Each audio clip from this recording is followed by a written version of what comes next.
चालीसा, चाहे गायत्री चालीसा हो, लक्ष्मी चालीसा हो, शिव चालीसा हो, पढ़ने ही नहीं आती, बस बैठ गए भगवान के सामने और पढ़ लिया आसन लगा के। नहीं नहीं नहीं, चालीसा पढ़ने का भी एक नियम है।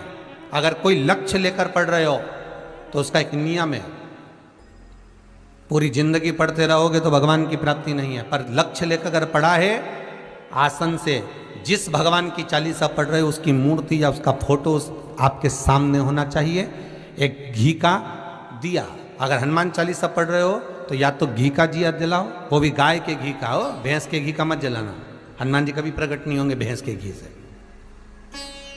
घी का दिया लगाइए अगर चालीसा का पाठ कर रहे हो हनुमान जी का। और बहुत ज्यादा संकट है, बहुत ज्यादा परेशानी है तो हनुमान चालीसा का पाठ करो तो तिल्ली के तेल का दिया लगाओ, काली तिल के तेल का दिया, तिल का तेल का दिया लगाओ, काली तिल के तेल का दिया, तिल का तेल का दिया। हनुमान जी के सामने आसन बिछाकर, बहुत तकलीफ है तो 3 पाठ प्रतिदिन करो। और एक आसन से जितने समय, 9 बजे अगर आप बैठते हो पाठ करने तो 9 बजे ही बैठना है। 11 दिन तक प्रतिदिन 3 पाठ रोज करो। एक पानी का लोटा, कलश, तांबे का जल, अर्थात तांबे का लोटा हो, स्टील का लोटा हो, तुम्हारे पास जो कलश हो उसमें जल भरकर, एक सिक्का उसमें पटक कर, एक लौंग पटक कर प्लेट से ढक कर रख दो और प्रतिदिन बस टाइम पर बैठकर पाठ करो। 11 दिन पूर्ण होंगे, जिस कामना से आपने पाठ करा है बस वो सिक्का, वो लौंग कलश में से निकाल लो, जल का आचमन करो और जिस काम के लिए करा है वो जल उस प्रयोग में ले लो। उस प्रयोग, किसी से बात करने जाना है तो वो जल पी कर जाइए, कोई से हाथ मिलाना है तो वो सिक्का, वो लौंग अपने हाथ में रखिए, अपने साथ रखिए। राम जी महाराज जब गए, हनुमत चरित्र कहता, राम जी महाराज जब जाने लगे तो उन्होंने हनुमान जी से कहा कि तुम क्या चाहते हो? हनुमान जी बोले मेरे को जाना है, क्योंकि जहां राम वहां हनुमान। हनुमान जी जब कहने लगे कि मेरे को जाना है तो राम जी महाराज बोले नहीं नहीं हनुमान, तुझे सबसे ज्यादा प्रिय क्या है? तो कह राम। तो हनुमान, तू कह रहा है सबसे ज्यादा प्रिय है, राम प्रिय है, तो एक बार जिस समय देवऋषि नारद का अपमान हुआ, विश्वामित्र बाबा का अपमान हुआ, उस समय पर एक राजा ने जब अपमान करा तो तूने उसको राम नाम लिखकर एक जगह पर बिठा दिया और कहा कि तू राम नाम जपते रहे। उसने राम नाम जपा। तब हनुमान, याद कर मेरे सम्मुख में तू खड़ा था और युद्ध होने वाला था, तो तूने क्या कहा था? प्रभु आप इसको मार नहीं सकते क्योंकि ये आपका नाम ले रहा है। राम से बड़ा होता है राम का नाम, आप इसे मार नहीं सकते।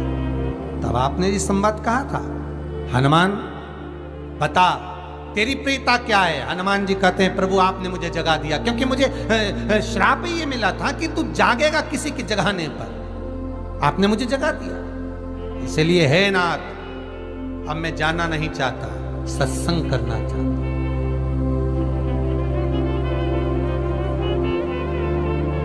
श्री राम जी का चरित्र, अब मैं सत्संग करूंगा, भजन करूंगा, नाम जाप करूंगा। पर राम जी जानते हैं हनुमान से, कहा हनुमान मेरा जाने का समय आ गया, मुझे तो जाना पड़ेगा ना। सीता पृथ्वी में चली गई, मुझे भी जाना है। मैं सरयू के जल में अपने प्राणों को त्यागूंगा, मानव का शरीर है इसको त्यागना तो पड़ेगा ना हनुमान। हनुमान जी बोले तो त्याग दो, त्यागने में क्या दिक्कत है, त्यागो आप तो। पर दिक्कत एक बहुत बड़ी है।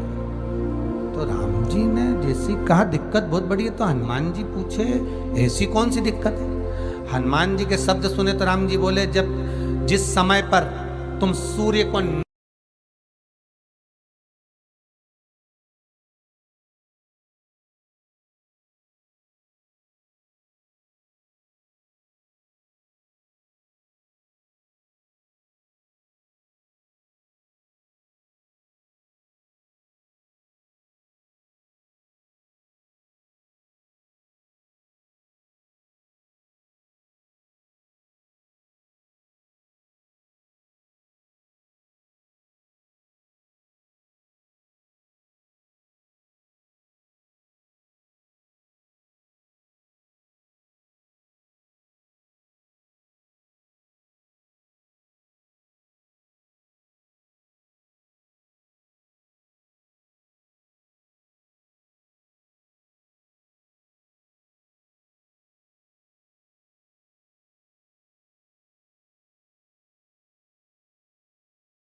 पहले काम पर लगा।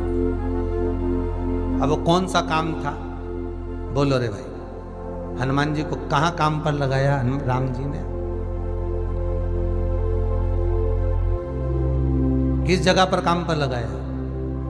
अरे सभी ने रामचरितमानस सुनी है, खूब सुनी, जल्दी बताओ। राम जी महाराज ने प्राण त्यागते समय, सरयू जी में प्राणों को देते समय राम जी ने हनुमान जी को किस काम में लगाया था? कि राम जी ने अपने हाथ की एक मुद्रिका जिस पे राम लिखा हुआ था, वो मुद्रिका एक अयोध्या की एक सरंग में जमीन में डाल दिया और हनुमान से कहा जा जरा ढूंढ के लेके आ, मैं अभी घूम कर आया। और हनुमान जी तलातल रसातल भूमि के नीचे पताल में चले गए उस मुद्रिका को ढूंढने के लिए जिस पे राम लिखा है। और हनुमान जी पूछते भी जा रहे हैं राम कहाँ है? राम की मुद्रिका पड़ी थी, राम की अंगूठी है। अब राम का ही सत्संग करते करते जा रहे हैं और राम जी चले गए सरयू, क्योंकि हनुमान अगर होगा तो यमराज नहीं आ सकता। हनुमान को यहां से हटाना पड़ेगा तब यमराज लेने के लिए आ सकता, तब यम आए। और क्योंकि यम अपने नियम को धारण करेगा, चाहे कृष्ण हो चाहे राम। पंचमुखी हनुमान का एक स्मरण, पंचमुखी हनुमान का एक भाव। महाराज जैसे बहुत ज्यादा तकलीफ अगर व्यक्ति को हो गई है, बहुत कष्टमय जीवन चल रहा है, हार गए हर जगह से और तकलीफमय जीवन चल रहा है, तो पंचमुखी हनुमान का एक शिव महापुराण का और स्कंद पुराण का एक बड़ा सुंदर मंत्र है। उस मंत्र को आप सब एक बार हमारे साथ में बोलें। ओम नमो हनुमते रुद्र अवताराय सर्व शत्रु संहारणाय सर्व रोग हराय सर्व वशीकरणाय रामदूताय स्वाहा। बस इस मंत्र को हाथ में काली तिल लेकर, एक जौ लेकर और गूगल लेकर, थोड़ा सा इसमें गाय का घी डालकर, कंडे को या अग्नि को जलाकर इस मंत्र का 11 बार 21 बार जाप कर कर अपनी कामना कर कर छोड़ दीजिए। कैसा भी रोग हो, बीमारी हो, कष्ट हो, दुख हो, तकलीफ हो, 21 दिन के अंदर वो आनंद आना प्रारंभ कर देता है। महाराज इस मंत्र, स्कंद पुराण का, शिव महापुराण का ये मंत्र मूल पंचमुखी हनुमान सुख देंगे। और एक और चीज याद रखिए महाराज, यदि कोई काम के लिए जा रहे हो, कोई व्यापार के लिए जा रहे हो या नौकरी करने के लिए जा रहे हो और लगी नहीं रही, बहुत तकलीफ पा रहे हो, सर्विस ही नहीं लग रही, बहुत कष्टमय हो गया, तो निवेदन करूंगा 5 पीपल के पत्ते पर बेसन के 5 लड्डू घर में बने हुए, गाय के घी के 5 लड्डू रख लो। उस लड्डू के बीचों बीच एक आटे का दिया और उसमें तिल्ली का तेल डालकर इसी मंत्र का प्रयोग कर कर पंचमुखी हनुमान का किसी भी हनुमान के मंदिर में जाकर, दक्षिण मुखी हनुमान के मंदिर में जाकर उसको रख कर आ जाइए। इसके बाद आप उस काम के लिए जाइए, आपका काम सफल हो जाएगा। आपको किसी को नहीं कहना पड़ेगा कि हाथ जोड़ना नहीं पड़ेगा, किसी के पांव नहीं पड़ना पड़ेंगे, तुरंत काम होगा।